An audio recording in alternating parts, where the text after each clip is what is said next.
Trains का हमारे देश में, उसको रिप्लेस करने में मदद मिलेगी, कार्बन उत्सर्जन घटेगा। और भारतीय रेलवे ने 2070 से बहुत पहले नेट जीरो का जो लक्ष्य रखा है, उस दिशा में भारत को अब मिल चुका है अपना खुद का मेक इन इंडिया, आत्मनिर्भर भारत को मजबूती प्रदान करने वाला एक ऐसा तंत्र जिसे अब आप जानेंगे हाइड्रोजन ट्रेन के तौर पर।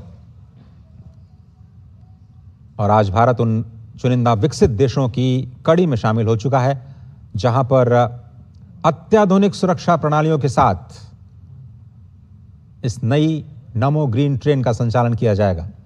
आपको बताएं कि इस ट्रेन में कई आधुनिक सुरक्षा प्रणालियां लगाई गई हैं, जैसे कि हाइड्रोजन गैस लीक डिटेक्टर। जैसे ही कोई लीकेज होता है तुरंत डिटेक्ट कर लिया जाएगा उसको। आग और धुएं का पता लगाने वाले जो अल्ट्रा सेंसिटिव सेंसर्स हैं वो भी इसमें लगाए गए हैं। तापमान की निगरानी करने वाले सिस्टम्स हैं। किसी भी तरह की परेशानी को रोकने के लिए सुरक्षा सुनिश्चित की गई है।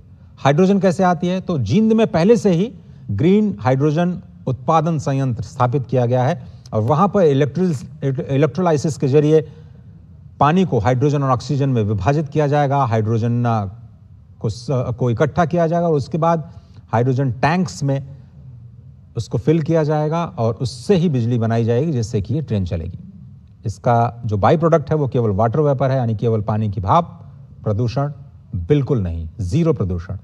ट्रेन में बड़े बड़े हाइड्रोजन टैंक्स जिनकी तस्वीरें हमने आपको दिखाई। प्रधानमंत्री नरेंद्र मोदी ने इस देश में ग्रीन हाइड्रोजन मिशन की शुरुआत की और उसी के तहत ये हाइड्रोजन पावर्ड ट्रेन आज देश में संचालित की जा रही है।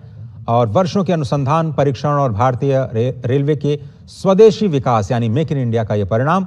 इसका उद्देश्य डीजल ट्रेन की तरह जगह एक स्वच्छ, कम प्रदूषण वाला विकल्प विकसित करना है। और इस ट्रेन के मानक जो है वो research design and standard organization RSDO ने तय किए। ट्रेन का निर्माण चेन्नई के इंटीग्रल कोच फैक्ट्री में किया गया और भारत में ही इसे डिजाइन किया गया, भारत में ही विकसित किया गया और यह कंप्लीटली इंडिजिनियस परियोजना के तौर पर हमारे सामने है। तो आज का दिन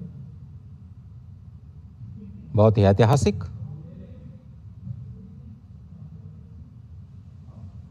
और यह हाइड्रोजन ट्रेन केवल तकनीक नहीं बल्कि स्वच्छ ऊर्जा सुरक्षा और जलवायु परिवर्तन से निपटने की वैश्विक रणनीति का एक बहुत ही महत्वपूर्ण हिस्सा है।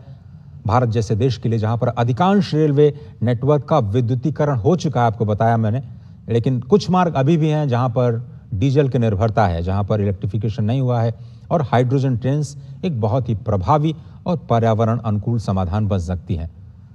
भारत जैसा कि आप देख रहे हैं कि स्वदेशी तकनीक विकसित करने में सफल हो चुका है, तो ये वैश्विक हरित परिवहन यानी जो ग्रीन मोबिलिटी है जिसकी पूरी दुनिया में इस वक्त चर्चा हो रही है, इसमें भी एक प्रमुख भूमिका निभा सकता है। और ये टेक्नोलॉजी भारत के बाहर भी शेयर करने के लिए भारत बिल्कुल तैयार नजर आता है।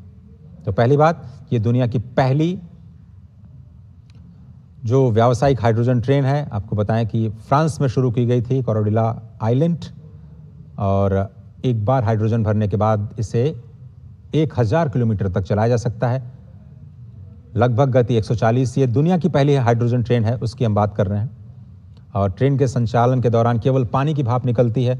हाइड्रोजन का उत्पादन जो है वो ग्रीन हाइड्रोजन से किया जाए तो पूरी की पूरी जो परिवहन श्रृंखला है वो कार्बन मुक्त हो सकती है। अभी इलेक्ट्रोलिसिस प्रोसेस में थोड़ा सा प्रदूषण जरूर होता है, लेकिन अगर इसको ग्रीन हाइड्रोजन के जरिए बनाया जाए, इस हाइड्रोजन के उत्पादन को सुनिश्चित किया जाए, इलेक्ट्रोलिसिस प्रक्रिया का वो न किया जाए,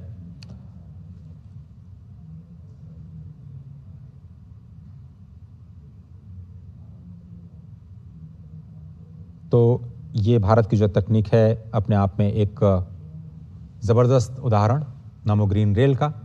और ग्रीन रेल इसलिए हम कह रहे हैं क्योंकि ये बिल्कुल प्रदूषण मुक्त।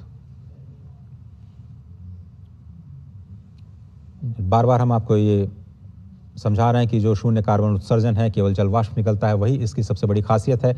डीजल का विकल्प है, बहुत कम शोर करता है, डीजल इंजन की तुलना में बहुत ही शांत इसका इंजन है। ऊर्जा दक्षता के मामले में जो फ्यूल सेल है और बैटरी मिलकर के ऊर्जा का बहुत ही बेहतर उपयोग करते हैं। ब्रेकिंग ऊर्जा जो है उसका फिर से उपयोग किया जाता है, यानी रीजनरेटिव ब्रेकिंग से इसकी बैटरी को चार्ज किया जाता है।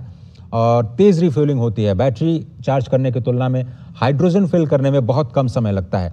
लंबी दूरी के लिए बहुत ही उपयुक्त है, जहां पर विद्युतीकरण व्यावहारिक नहीं है। मिसाल के तौर पर नॉर्थ ईस्ट की बात करें, जहां पर इलेक्ट्रिफिकेशन ट्रेन रूट्स का थोड़ा सा मुश्किल है, वहां पर इस तकनीक का इस्तेमाल किया जा सकता है।